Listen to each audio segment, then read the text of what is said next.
Hello and welcome to Social Just Us and Professionalism by Katia Rembert. And Brian Moore.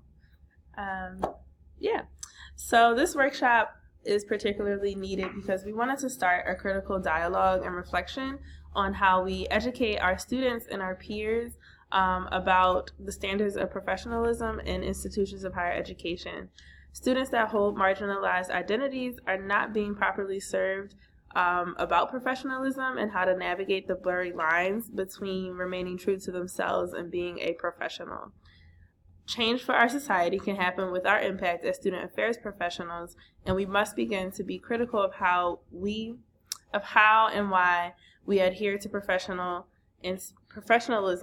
and speak about professionalism standards towards students in the incoming workforce.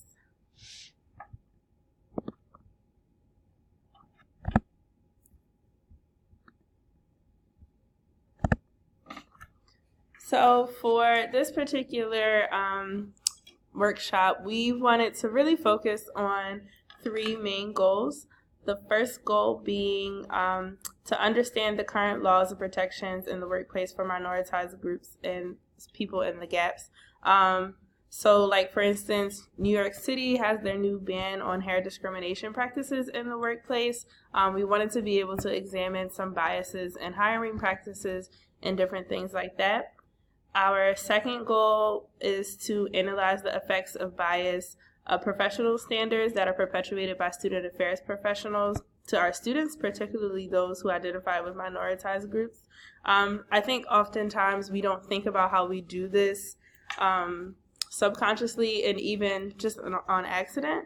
So sometimes we might insinuate that students should change the way they speak, from their accents to their dialects, leaving emotion out of the workplace.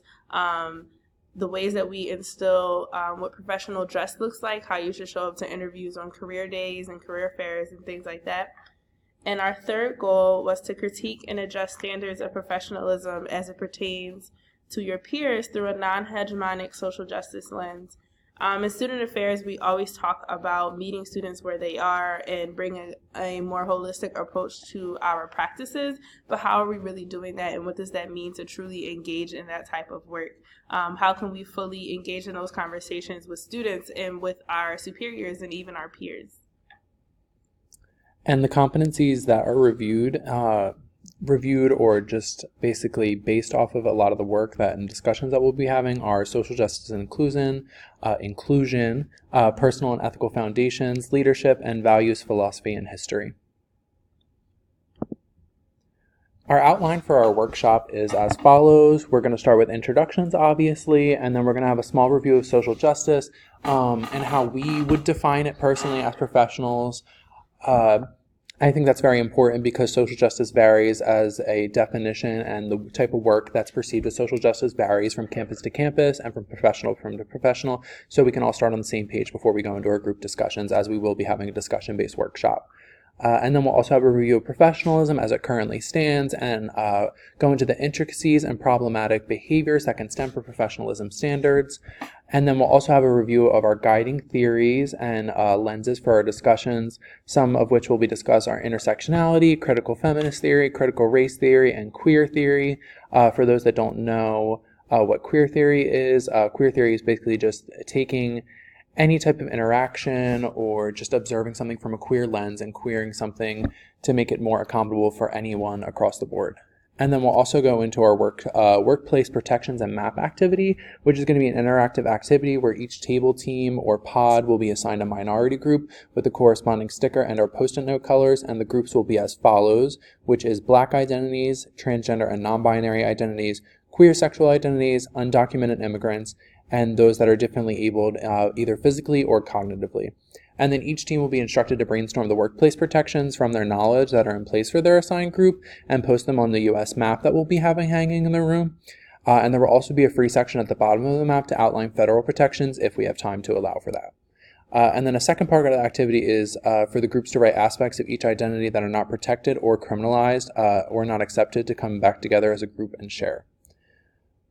And then we will then lead into the second half of our workshop, which is going to be really primarily discussion-based because we really want to have that critical dialogue, as Katia said, about professionalism as higher education professionals, with a group discussion on how can we adjust how we treat professionalism in our own careers, because it really has to start organically from professionals to then make that change within our own spheres and then our own silos to then impact the students there from there on. And then we'll move into educating on professionalism to students and really getting into how us as professionals then impact the students as educators on professionalism and the type of standards that they need to uphold to in the workforce. Basically, the group discussion will be guided by how do we impact students' professionalism expectations as educators, and then how do we help students navigate their identities as it interacts with standards of professionalism.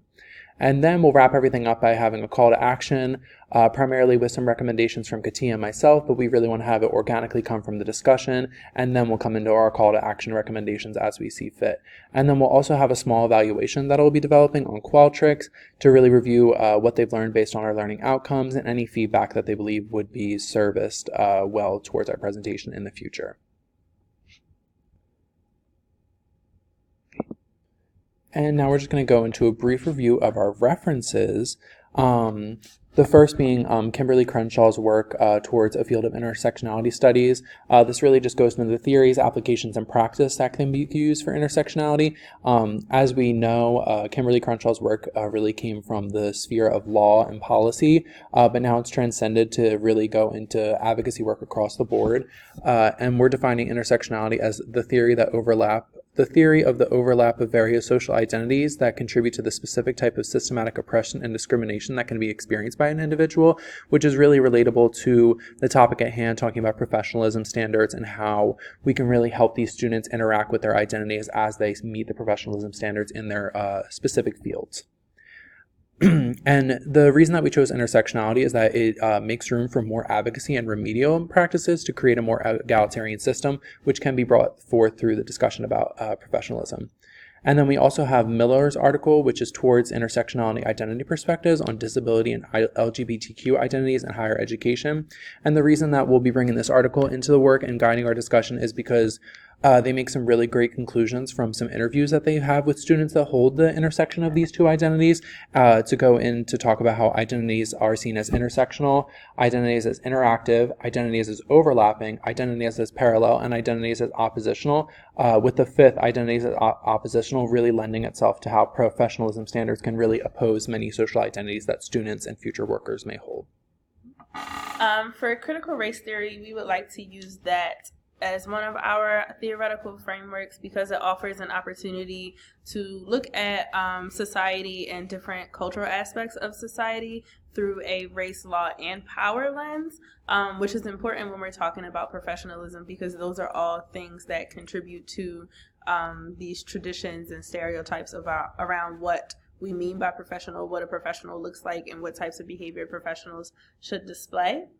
And our last article is not a peer-reviewed article, but it's something that we wanted to reference the bias of professionalism standards because it offers a critical take on Western professionalism. So some of the things that we have normalized here in the U.S. are critiqued through this article, such as wearing straight hair in the workplace, burqa and beard bans in different countries, making sure or asking that people speak white standard English versus other types of dialects, scrutinizing Black employees and other employees of marginalized groups more than white employees, and just attitudes toward timeliness and work quality, like quantity over quality, making sure things get done no matter the cost, not taking care of yourself, putting work first, putting career first, different normalizations such as that. And that's all we have, and we hope you enjoyed our presentation. Yeah.